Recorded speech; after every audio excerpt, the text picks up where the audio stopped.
Donc, bonjour à tous et merci de m'avoir invité. Je m'appelle Pierre-Jean Arduin et je suis l'auteur du livre Pourquoi vacciner il y a 2 ans.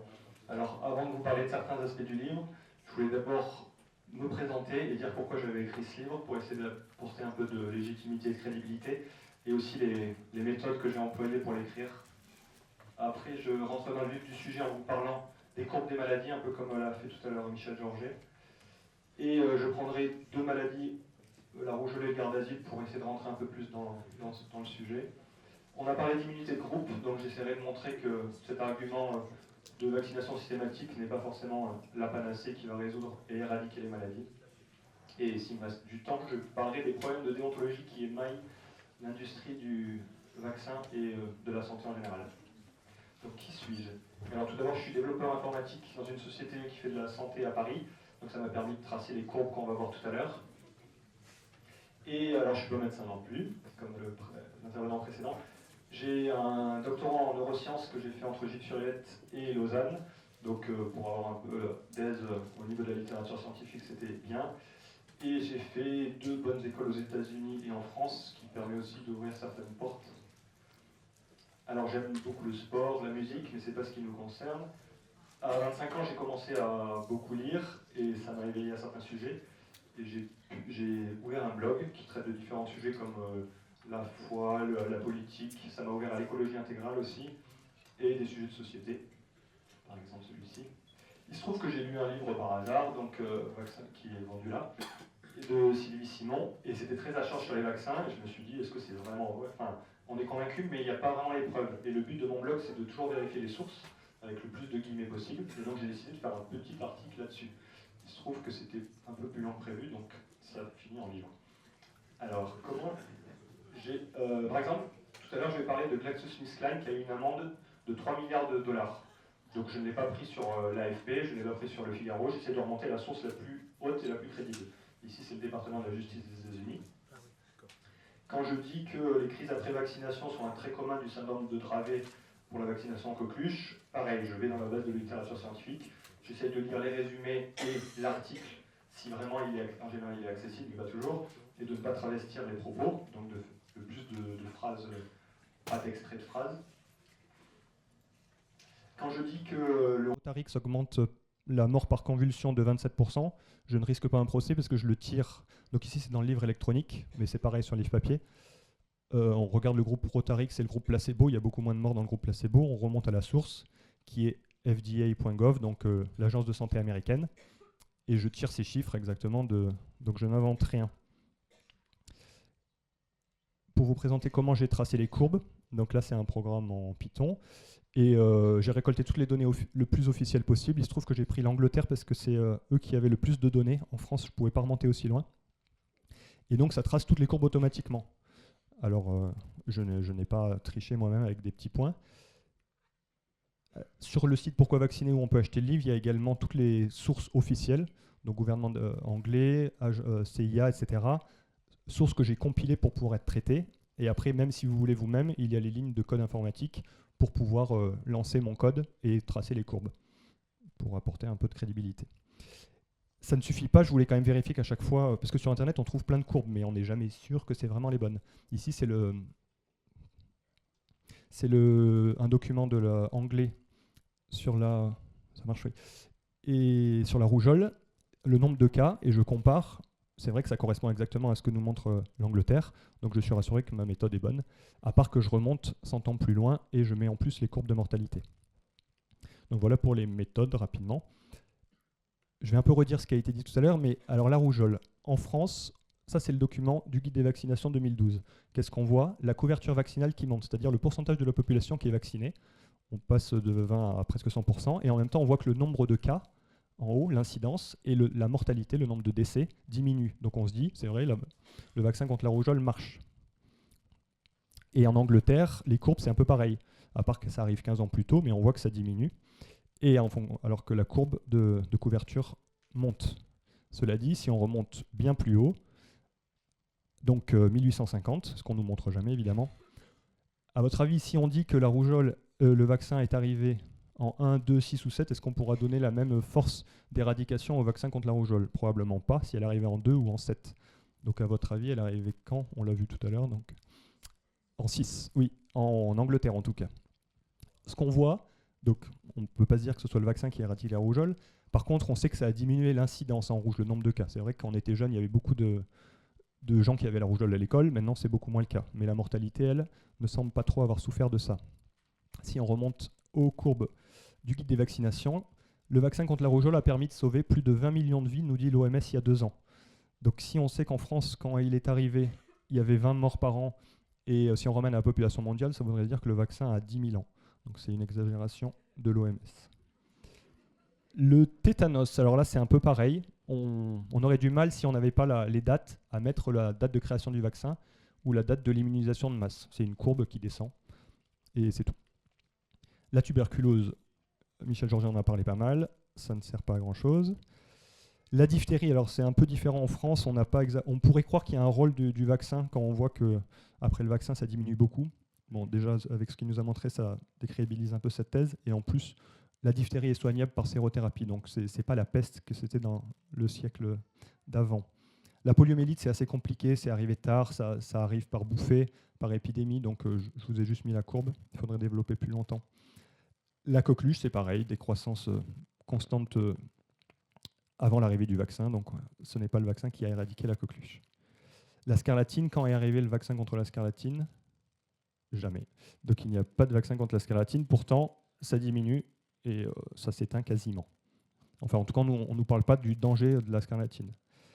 Alors Agnès Buzyn, un des ministres de la Santé, nous dit les vaccins ça marche, ça fonctionne, ça a sauvé des centaines de millions de vies. Donc exagère. Là, on se dit qu'elle n'a pas vu les courbes, ou alors elle ment, je ne sais pas. Au cas par cas. Alors là, je vous prends les 2 exemples. Alors il se trouve que c'était un peu ce que disait l'Institut Pasteur tout à l'heure, donc ça tombe bien. Le Gardasil. Le Gardasil sert à éviter les cancers du col de l'utérus, qui est le cancer le plus mortel, mais ça c'est dans les pays du monde. En France, en Europe, c'est le 12e en termes de mortalité. Cela dit, comment ça marche? En fait, c'est indirect. On a des portes d'entrée au cancer. C'est le virus du papillome humain ou papillomavirus. Et il y en a plusieurs. Le problème, c'est quand on est infecté avec ces virus, on a une chance que le cancer arrive plus ou moins. Excusez-moi, on est passé de Mac à Windows, ça fait des choses bizarres, mais c'est des flèches. Et ce ne sont pas les seules portes d'entrée, il y en a plein d'autres par papillomavirus. Le Gardasil part du principe que s'il supprime les principales portes d'entrée, et donc évite les infections papillomavirus, on va éviter 70% des causes de cancer. Le problème, c'est que si le voleur vous barricadez la porte d'entrée, il va pouvoir passer par la fenêtre. Et donc ça fait que ce n'est pas aussi évident que ça. Et d'ailleurs, c'est la fiche produit du fabricant Merck qui nous l'explique, là c'est synthétisé. Si on regarde la deuxième ligne 16-26 ans, on voit que pour la porte d'entrée 6, 11, 16, le vaccin est efficace à 50%, mais nous ce qui nous intéresse c'est de savoir si on a été cambriolé ou si on a le cancer, et là l'efficacité tombe à 18%, donc c'est pas très intéressant on va dire. Ça c'est en général, si on est persuadé que les filles n'ont jamais été infectées, donc pas de relations sexuelles, l'efficacité monte à 33%, ce qui est un peu mieux, mais pas extraordinaire non plus. Et c'est pour ça qu'on vaccine très jeune, entre 9 et 13 ans, pour être sûr qu'elles n'ont pas une relation. Cela dit, si on regarde la 9-15 ans, on n'a aucun renseignement, sauf en nombre d'anticorps, à savoir le nombre de gardes que vous avez postés devant votre porte d'entrée, mais ça ne veut pas dire qu'ils ne vont pas passer par la fenêtre ou qu'ils ne vont pas passer derrière le garde. Et donc, on n'a pas de chiffres, en fait. Par contre, Alain Fischer nous dit le taux de vaccination est de 14%, alors qu'on pourrait prévenir 90% des cas par an en France. Donc c'est faux. C'était le responsable du débat sur la vaccination, etc. Donc là, on se demande aussi d'où il tire ces chiffres. Quelque chose d'un peu plus sérieux, la Haute Autorité de Santé qui nous dit que, par contre, le frottis, un dépistage régulier, ça pourrait permettre de diminuer l'incidence de plus de 90%. Et ça, c'est vrai. Et on le verra en Finlande, ça marche. Désolé, tout est surligné. Donc, on peut... Mais alors... Est-ce qu'au moins, à défaut d'être efficace, il est sûr? On a de l'aluminium, du polysorbate qui est nuisible pour les organes reproducteurs et du borate de soude qui est mutagène, cancérigène, reprotoxique. Donc c'est pas rassurant, mais ça ne veut pas dire que le Gardasil est nuisible. Il faut faire des études. Alors il y a des contrôles placebo. On fait des études avec une population contrôle et une population avec du Gardasil. En fait, j'ai appris récemment que le vaccin n'est pas un médicament. C'est-à-dire que le médicament, on devrait injecter de l'eau pour comparer. Mais les vaccins ne subissent pas ça, et donc les contrôles, sur 12, il y en a 8 qui sont faits avec de l'hydroxyde d'aluminium, 2 vaccins antihépatiques, 1 avec le même adjuvant, et un seul contrôle sans vaccin. Donc c'est pas très rassurant. Malgré tout, on nous dit que ça augmente les douleurs, les fatigues, etc., classiques. Malgré ça, plus grave, les caillots sanguins, les syncopes multipliés par 5 ou 6. L'étude Patricia, qui est une des 2 grosses études qui a permis de valider le garde-asile, nous donne des effets indésirables sérieux dans les 2 groupes, donc 9% d'effets indésirables sérieux garde-asile et 9% vaccin hépatite A. Mais comme ce n'est pas un vrai contrôle placebo, il valide en disant seuls 0,1% furent considérés comme liés à la vaccination. Donc c'est eux qui se nomment garants de ce qui est dû ou pas au vaccin, alors qu'avec un vrai placebo, on aurait été sûr, on n'avait pas eu besoin de subterfuge. Et pire encore, les morts dans le groupe garde-asile, on en a 32, et dans le groupe vaccin hépatique, on en a 23. Ça fait quand même une augmentation de 40% des morts, mais ce n'est pas significatif parce qu'on n'a pas assez de données, donc on n'est pas certain, donc le produit est sûr. Alors, ils ne se sont pas trompés. Donc au Japon, ils ont arrêté à cause des effets indésirables sévères. En Inde, la Cour suprême a décrété que c'était non sûr et sans recherche adéquate. En Israël, ils ont vu des maladies auto-immunes, ils ont arrêté. En Finlande, comme je disais, parmi les pays du Nord, c'est le pays qui a le plus faible taux d'incidence, donc le nombre de cas par an. Et ils ont fait un programme de dépistage par frottis en délaissant le garde-asile. Contrairement au Groenland, qui a été le premier pays nordique à introduire la vaccination papillomavirus, il a un taux 6 fois plus élevé. Donc c'est pas rassurant sur la vaccination systématique qu'on veut nous imposer. Je passe à la rougeole. Donc ça, on voit que la rougeole tue beaucoup les jeunes enfants dans le monde. En France, c'est beaucoup moins ça. Mais quand même, le guide des vaccinations nous dit qu'il y a des complications neurologiques à la rougeole. Donc des encéphalites et la redoutable panencéphalite sclérosante subaiguë, donc PESS. Et donc pour ça, rien que pour ça, il faudrait vacciner. Et alors, c'est vrai que c'est très contagieux. L'INSERM donne des chiffres un peu différents, mais quand même 120 000 décès par an. Cela dit, en France, combien il y avait de morts à l'arrivée du vaccin en 83 ? Il y en avait 20, dont les encéphalites pour lesquelles on serait censé vacciner, et 13 panencéphalites, qui est mortelle aussi, par an. Donc, ce n'est pas non plus la peste. Mais bon, c'est sûr que si on peut éviter. On nous dit rarement, par contre, les gens qui meurent, qui sont-ils ? Parmi l'épidémie de 2010-2011, il y en avait 70% qui étaient en déficit immunitaire. Donc peut-être il faudrait cibler les vaccins. Et encore, en déficit immunitaire, ce n'est pas forcé qu'ils aient réagi. Et on nous dit rarement l'âge, que c'était aussi des adultes, alors que, j'en parlerai tout à l'heure, qu'elle est plus grave à l'âge adulte. L'Institut national de veille sanitaire nous dit que le nombre de décès a diminué bien avant l'introduction des vaccins, et pas seulement en raison de l'hygiène, mais d'une meilleure prise en charge des cas. Le risque de panencéphalite pour lequel on devrait vacciner, le problème, c'est qu'en vaccinant les jeunes enfants, on décale avant 1 an, où l'enfant n'est pas vacciné ni n'est pas forcément nourri par sa mère qui a eu la rougeole plus jeune, ou après 5 ans. Et le risque de panencéphalite est multiplié par 16, donc ce n'est pas très rassurant non plus.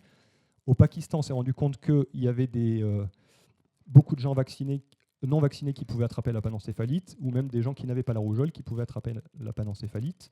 Et même, ce n'est pas si lié que ça. En Papouasie-Nouvelle-Guinée, ils ont essayé de faire un programme d'immunisation, et ils se sont rendus compte que la panencéphalite n'avait pas décru malgré l'immunisation de masse. Donc l'argument est à revoir, on va dire. En France, on n'a pas beaucoup de données, mais j'ai tracé ça juste cette semaine-là, exprès. Depuis 1980, on a les données de la panencéphalite, et la vaccination est arrivée là. Donc on imagine que ça fait comme la rougeole et que ça a décru, sachant que la panencéphalite met en général 8 ans à arriver après la rougeole. On se dit, si on n'avait pas vacciné, je pense que ce n'était pas un drame sanitaire en France. Le ministère, donc désolé, là c'est dur de lire parce que c'est pas surligné, mais on nous dit que les cas ont été décalés, comme je le disais, à des âges où la maladie est beaucoup plus grave, avec beaucoup plus d'hospitalisation chez les très jeunes et chez les adultes. On nous dit aussi dans des articles que le nombre d'anticorps est bien meilleur si votre maman, en gros, a eu la maladie que si elle a été vaccinée. Et par exemple, dans une communauté hollandaise protestante où ils ont vacciné 40% de moins, les anticorps de l'enfant sont 3,6 fois plus élevés. Et la durée de protection par allaitement passe de 3 à 5 mois. Donc moins de vaccination, mais meilleure protection du très jeune enfant où la maladie est grave. Et l'OMS d'ailleurs disait exactement ça dans les années 50, que si le vaccin ne conférait pas une immunité à vie et avec des risques très restreints, alors ce serait risqué, il ne faudrait pas le faire car ça décalerait à des âges où elle a un caractère plus sérieux. Mais elle a changé de discours depuis, malheureusement. Alors, Dr Polland, qu'est-ce qu'il nous dit ? Président de la Société internationale des vaccins, dirige la revue Vaccine, donc c'est un grand ponte et pro-vaccinaliste. Et il nous dit qu'il y a malgré tout un échec de la vaccination. Pourquoi ? Entre autres, ce qui a été dit tout à l'heure. Et 2 à 10% des gens avec 2 doses de vaccin ne sont pas immunisés malgré tout par la vaccination. Donc, d'essayer de vacciner à 95-99%, il ne faut quand même pas oublier que ça ne marchera pas sur certaines personnes. Au Canada, on a eu 50% des gens dans une épidémie qui avaient reçu 2 doses de vaccin. Donc, ce n'est pas garant de l'absence d'épidémie. Pire encore, au Québec, on avait une population vaccinée à 99%, donc on ne peut pas faire quand même beaucoup mieux. Et il y avait énormément de personnes qui avaient été vaccinées. Il y avait quand même des épidémies, donc ça circule. Parce que le vaccin n'est pas parfait, par exemple. Par contre, quand on lit les documents de volonté d'éradication par l'OMS, en plusieurs années, à chaque fois ça ne marche pas, ils nous disent jamais efficacité, hygiène, meilleure prise en charge des cas, ça n'apparaît jamais, ils disent plus et mieux vaccinés. Donc c'est un peu dommage. Et pour rigoler un peu, les experts de santé publique aux États-Unis dans les années 66 nous disaient c'est sûr, si on vaccine la population à 55%, le virus ne pourra plus circuler et plus de rougeole en 67. Donc ça, c'est les experts. Alors, bon, c'est pas forcément efficace. Est-ce qu'il y a des risques? Oui, il y a des risques quand même du rougeole, oreillon, rubéole. Convulsion x 5,6 par exemple. Purpura thrombocytopénique, c'est une maladie très grave où on mourait à 90% des cas. Maintenant, il y a 20 à 30% de séquelles. Alors, on nous dit toujours risque très bas, 1 sur 25 000 vaccinations. Mais si on vaccine 800 000 enfants 2 fois par an, ça nous fait quand même 32 purpura si le vaccin est donné à tout le monde. Donc, on compare au nombre de morts par rougeole. Il faut faire le calcul. Canada, méningite post-vaccinale, on arrête les ventes. Rigolo. Salvador, 6 ans plus tard, méningite, même souche. Donc ça veut dire qu'on peut vous vacciner en sachant très bien que le vaccin cause des choses nuisibles. Donc ils ont dû l'arrêter après, mais un peu tard. Les effets classiques, on va dire, vomissement, rhinopharyngite. On nous met souvent sur les agences européennes, donc sur la fiche produit, fréquence indéterminée. Donc c'est rassurant, ça ne nous arrivera pas. Cela dit, si on creuse un peu, donc anaphylaxie, c'est des réactions allergiques très fortes. On nous dit 12 pour 100 000 doses. C'est quand même beaucoup quand on vaccine toute une population. Syndrome de Guillain-Barré, etc. Immunité de groupe. Donc ça, c'est l'idée que déjà, c'est un argument culpabilisateur. Si vous ne vaccinez pas, vous êtes méchant parce que si tout le monde vaccinait, il n'y aurait plus de maladie. Donc on va essayer de voir les réponses qu'on peut donner à ça. Déjà, c'est que tous les vaccins, quasiment, ont des effets secondaires. Le tétanos, l'antitétanique, qui est décrété à peu près neutre, il crée des réactions allergiques très fortes, et des névrites brachiales, qui sont des maladies aussi très graves avec des douleurs neuropathiques extrêmes. On nous dit encore risque extrêmement rare, mais 12 névrites par an pour les bébés, si on vaccinait tout le monde, c'est quand même pas anodin, sachant que le tétanos ne tuait pas beaucoup de bébés en France. DTP coqueluche, asthme x10, ça je vous montrerai comment ils ont réussi à le taire. Donc si votre enfant a l'asthme, c'est peut-être à cause de ça. Hexavalent, j'en parlerai tout à l'heure, risque de mortalité x 2,2, donc c'est énorme, mais ce n'est pas arrêté quand même. Après, l'antidiphthérique n'est pas forcément très nocif, mais on peut avoir des accidents. Au Japon, il y a eu 10% à Tokyo des enfants qui sont morts après inoculation du vaccin, donc il y a aussi ces risques à rajouter. Alors coqueluche, là, c'est un peu le festival, on va dire. Oula, ça va trop bas. Oui. Il y a des risques pour le cerveau, donc convulsions, encéphalopathie. Et l'Institute of Medicine nous dit qu'il y a des dysfonctionnements, donc un institut américain pro-vaccinal évidemment, nous dit qu'il y a un bilan de preuve compatible avec des dysfonctionnements chroniques. Malgré tout, ça a été arrêté en 2006 en France. Donc jusqu'en 2006, on nous vaccinait avec ce vaccin qui détruit le cerveau. Et maintenant, c'est réservé aux pays pauvres. On a un vaccin moins nuisible, mais les pays pauvres, non. Alors ce qu'on ne voit pas après, je suis désolé, en bas, on a un vaccin polio contaminé dans les années 60 avec le virus simien 40. Plus de, en gros, 100 millions de doses contaminés par un virus simien qui crée des lymphomes non-hodgkiniens, donc des cancers graves. Et en plus, ce qui est rigolo, c'est quand on regarde, ils savaient, mais ils n'ont pas voulu dire pour ne pas décrédibiliser le vaccin polio, parce que c'était plus urgent de vacciner contre la polio. Donc 100 millions de personnes infectées. Ça aurait pu être pire. La grippe. Alors, vaccin monovalent, donc H1N1, je ne vais pas en rajouter, mais notification d'anaphylaxie multipliée par 20, donc plein de gens qui viennent dire attention, j'ai des réactions allergiques cette année-là. Les narcolepsies, ça c'est sorti aussi sur la fiche produit. Donc les narcolepsies, c'est quand les gens s'endorment partout. Donc votre enfant multiplié par 6,6. On estime à 1700 narcolepsies en plus en Europe après cette vaccination, donc c'est énorme. Ce qu'on étudie rarement dans les articles, mais ici on s'en est rendu compte un peu par hasard, c'est que les femmes qui vaccinaient à la fois contre le vaccin grippe A et saisonnier, elles avaient des décès du fœtus multipliés par 11. Ils l'ont vu, heureusement. Par contre, il n'y a même pas besoin de grouper, en fait, parce que rien que le H1N1 aux États-Unis en 2010 multipliait les fausses couches par 3,7. Il y a beaucoup d'enfants qui ont pu être perdus comme ça. Donc après, les douleurs classiques qui sont marquées sur les fiches produits, fatigue, etc., perte d'appétit pour l'enfant. et encore un ministre de la Santé passé par l'industrie pharmaceutique pendant plusieurs années, nous dit les vaccins sont absolument sûrs, ils ont un vaccin sûr, ils ont un vaccin testé à la radio, elle nous disait ça sur H1N1 en 2009. Je ne sais pas ce qui est absolument sûr, mais pas ça. Le vaccin polio, alors on nous a dit, pareil, il y a deux vaccins, un vaccin pour les pauvres, un vaccin pour les riches. Là, c'est le vaccin pour les pauvres. Et on nous a dit en 2014, hurrah, la polio a été éradiquée en Inde. C'est vrai, si on regarde les deux courbes en bas, ça a été éradiqué. Cela dit, au début de la campagne de vaccination massive en 1996, on a des paralysies flasques aiguës qui apparaissent avec le vaccin oral. Et ça monte, ça monte, ça monte, et on arrive au moment où il criait victoire, à 50 000 cas de paralysie flasque aiguë qui ont le syndrome de la polio, donc pareil avec les muscles, mais une mortalité plus élevée en plus. Et donc l'OMS nous dit que le vaccin oral est l'un des vaccins les plus sûrs jamais mis au point. Alors là, j'ai fait une petite fiche synthétique pour résumer pourquoi il ne faudrait pas forcément vacciner avec tous les vaccins, toute la population, et que ce n'est pas une condition pour que le monde aille mieux. Tout d'abord, le tétanos, en fait, ce n'est pas contagieux, donc l'argument de collectivité ne marche pas, plus les effets secondaires. La diphtérie, on en a pas mal parlé déjà, et avant, la diphtérie se transmettait d'homme à homme. Maintenant, la majorité, c'est de souche animale à homme. Donc on ne va pas non plus vacciner tous les animaux pour éradiquer, ce serait compliqué. Elle se soigne aussi par sérothérapie, donc ce ne serait pas la peste non plus. La polio, j'ai dit virus oral, virus inactivé pour les pays riches. Donc le virus oral déjà n'est pas très efficace, il crée beaucoup d'effets secondaires, et en plus il crée un virus issu du vaccin. Donc plus on vaccine, plus on va créer des mutants résistants aussi, ou même issus du vaccin. La coqueluche, c'est comme la rougeole, c'est-à-dire qu'on avait une maladie d'enfance pas très grave et on l'a décalée. Évidemment, il y en a beaucoup moins, mais on l'a quand même décalée à des âges avant 1 an, voire avant 1 mois, où on ne peut rien faire, et à l'âge adulte, où elle est beaucoup plus nuisible. Et on a beaucoup de virus mutants de la coqueluche, donc résistants, avec les maladies neurologiques dont j'ai parlé tout à l'heure. On a l'hépatite B, dont on a parlé aussi, beaucoup de mutants. Ce qu'on ne nous dit pas, c'est que elle est très conditionnée par votre comportement sexuel et par votre ethnie. Donc les Asiatiques, les Africaines ont beaucoup plus d'hépatite B, par exemple. Si vous êtes blanc, catholique, fidèle, que votre maman n'a pas l'hépatite B, a priori, il n'y a pas besoin. Si vous ne... Les effets secondaires, sclérose en plaques, là, j'aurais pas le temps de vous convaincre. Ça peut être dans le livre, et tout un tas d'effets secondaires. La grippe, alors ça, c'est rigolo parce qu'à partir de 65 ans, c'est gratuit. Donc on vaccine tous ceux qui ont 65 ans, mais quand on lit les articles, on n'a pas de preuve que c'est efficace au-delà de 65 ans, ou très très faiblement.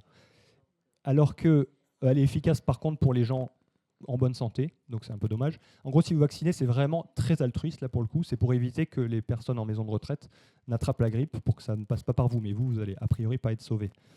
Les mutants, c'est tous les ans, et puis les effets secondaires dont j'ai parlé. La tuberculose, là c'est facile, c'est l'Académie de médecine même qui le dit, donc vaccin obligatoire de 1949 à 2007, et on nous dit d'un coup, en fait, le bilan au niveau financier et de la santé n'est pas positif, parce que ça crée des BCG qui tuent les enfants qui ont le sida. Donc l'Académie de médecine a décidé d'arrêter cette vaccination obligatoire plus de 50 ans. Donc on se demande pourquoi elle a été obligatoire. Et pas très efficace en plus, le vaccin BCG. La mortalité, alors là c'est un peu plus dur. À Munich, on s'est rendu compte qu'il y avait beaucoup de morts subites après des hexavalents. Donc on a vu qu'il y avait des morts sans explication, avec un œdème cérébral extraordinaire à chaque fois. Et comparé aux autres années, on avait une multiplication par 13 des cas. Donc petit signal. D'ailleurs, si on regarde GlaxoSmithKline, son rapport aux autorités régulatoires, on voit que le nombre de morts subites notifiées juste après le vaccin, les 4 jours après, est grand, et après ça se tasse. Alors eux, donc en fait, on a... Pour la première année, quand l'enfant a moins d'1 an ou 1 à 2 ans, c'est le cas. Quasiment toutes les notifications arrivent proches du vaccin. Alors GlaxoSmithKline nous dit c'est normal, parce que c'est vrai que si votre enfant meurt juste après le vaccin, on va plus avoir tendance à le notifier. Mais c'est quand même pas très rassurant sur le système de surveillance.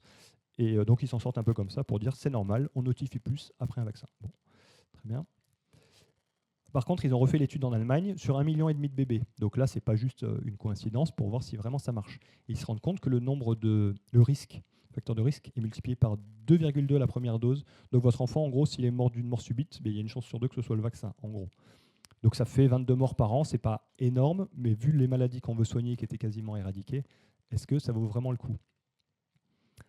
En Afrique, là, c'est un docteur Abi, il travaille beaucoup sur les vaccins en Afrique, et il s'est rendu compte que le DT coqueluche, c'est pas le DTP en Afrique, les enfants survivaient beaucoup moins après le DT coqueluche, alors qu'ils étaient a priori en meilleure santé, parce que les enfants en mauvaise santé, on leur faisait pas le DT coqueluche. Et donc, on voit que la probabilité de survie est quand même beaucoup plus faible, avec un ratio de mortalité pour la deuxième et troisième dose, 4,36, donc c'est pas anodin. Lui, il dit que l'ordre des vaccins et l'âge impliquent beaucoup, donc il faudrait réfléchir, il n'est même pas anti-vaccinaliste. J'ai trouvé dans un article de 3 indépendants que j'ai voulu retracer, en gros, le nombre de valences de vaccins, par exemple ROR, ça vaut 3, reçus avant 1 an par l'enfant, et la mortalité infantile dans ce pays. Et c'est parce qu'en fait, les États-Unis vaccinent beaucoup et ont un grand taux de mortalité infantile. Donc ils ont pris tous les pays qui ont moins de mortalité infantile que les États-Unis, ils ont regardé le nombre de vaccins. Et ils se sont rendus compte que, en gros, plus on vaccinait avant 12 mois, plus on avait de mortalité infantile. Alors vous allez me dire, c'est peut-être, il y a peut-être des biais, c'est peut-être pas forcément l'un dans un sens ou dans l'autre. Mais quand même, déjà, si on regarde le taux de mortalité général, il n'est pas dépendant du nombre de doses avant 12 mois, donc ce n'est pas un biais du système de santé. Et ce qui n'est pas rassurant, c'est qu'en fait, tout le monde se fiche de cette information. On aurait attendu l'inverse.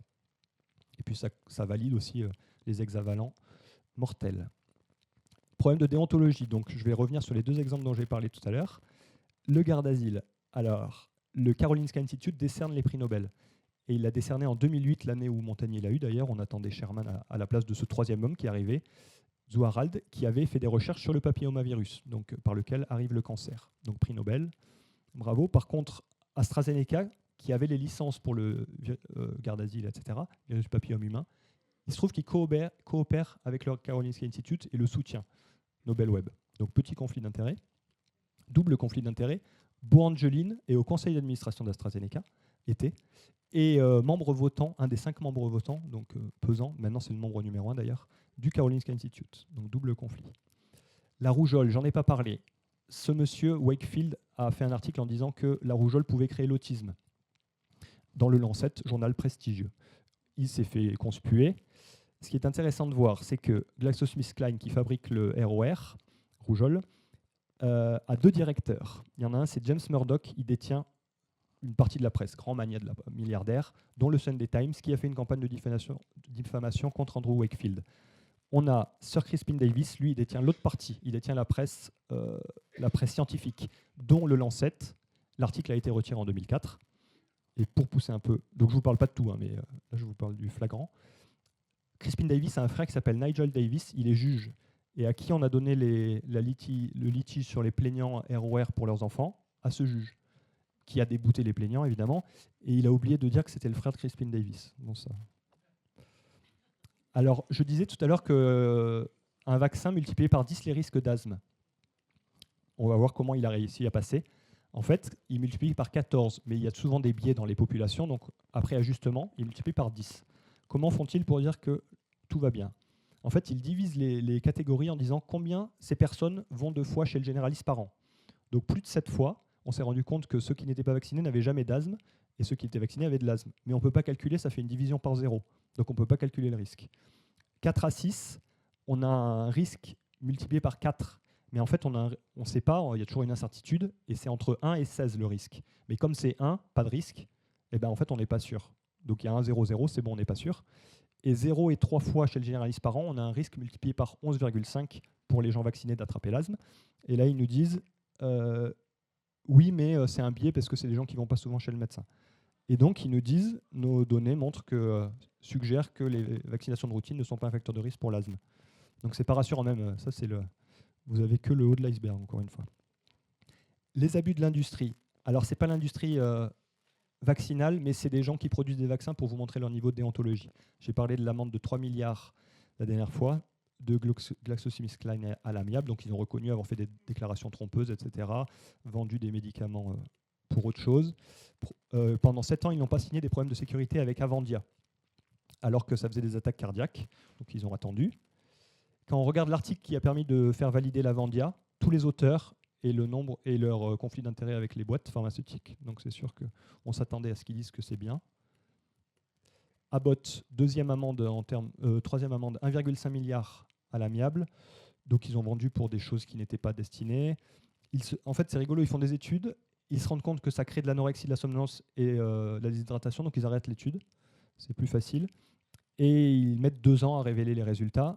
Je le dis pourquoi? Parce que c'est intéressant. Jamais aucun dirigeant n'est inquiété. Si vous regardez, il n'y en a jamais un qui est en prison ou qui a payé une quelconque amende. C'est jamais de leur faute, ils ne le savaient pas. Pfizer, deuxième amende en termes de 2,4 milliards. Donc, promu un médicament alors que la FDA leur avait dit de ne pas le faire. Fausse déclaration au programme de soins. Pot de vin. Ce qui est rigolo, c'est que pendant qu'ils étaient en litige avec la justice, ils avaient une filiale qui faisait exactement la même chose. Donc, on ne peut pas dire je ne savais pas. Et malgré, là, le FBI nous dit, malgré un tel mépris flagrant et continu de la loi, c'est très dur d'arriver à des résultats positifs. Donc là encore, c'est le haut de l'iceberg.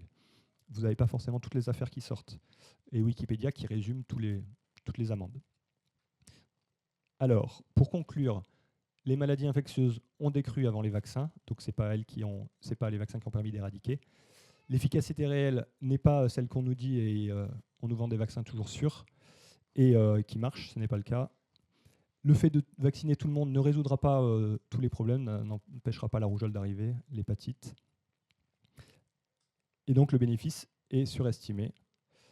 Les effets secondaires, ils sont dans tous les vaccins, nombreux, parfois graves et mortels, risques sous-évalués. Donc on nous parle toujours de bénéfice-risque, mais comme on monte l'un et on diminue l'autre, c'est dur de savoir, et c'est sans compter les conflits d'intérêts, les articles indigents, les fraudes, etc. Merci.